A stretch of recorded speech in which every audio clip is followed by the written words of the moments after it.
Okay. And then winning product is not which gives you orders, it's the one that gives you high delivery ratio. So a lot of people think that if they're getting orders on a certain product, the product is a winning product, and it's not the case, because you have to take in consideration the delivery ratio as well. And how will you get good delivery ratio? A product gives you high delivery ratio when it solves the problem.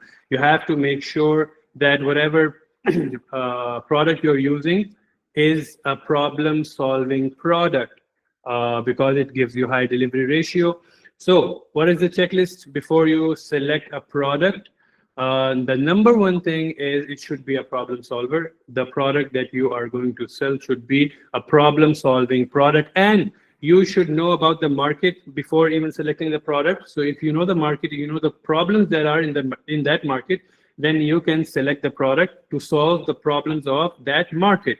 You should know the scale of the problem that comes from that market, and problems of the market as well. So for example, if you're working in UAE, we all know that in UAE, people don't have a lot of living space.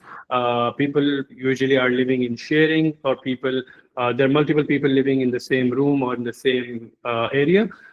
So what we can do is, this is a problem in UAE. What we can do, we can help them solve this problem by giving them smart storage solutions. We can give them a product which gives them storage options in a small space. So this is a very small example of how we cater this problem of that market. So this is how you select your product. It should be a problem-solving product. Now we have a case study. So here we need to understand the psychology of a person who is going to buy your product. So now, for example, the first person is scrolling through TikTok or Instagram Reels, and he sees your ad, your marketing, and they see a knee massager, right? So what will happen as soon as they see the knee massager, they will realize the problem that they already have, or maybe their father or their mother or someone close to them has the problem. So what will happen when they're buying, when they're placing an order for this specific product, is they will have that problem in their mind, and they will know, okay, this is a problem, and I have to solve this problem. And how am I going to solve this problem? I will solve this problem with this knee massager. So when placing an order, they will make sure that they have to solve the problem, and then they will get the delivery of the product as well. On the other hand, we have the mini wireless camera. So for example, if a person sees this product, maybe they like it, maybe they buy it, maybe they place an order.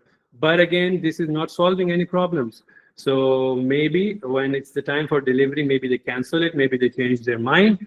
But on the other hand, the knee massager guy, he has the problem in his mind, and he has to solve that problem.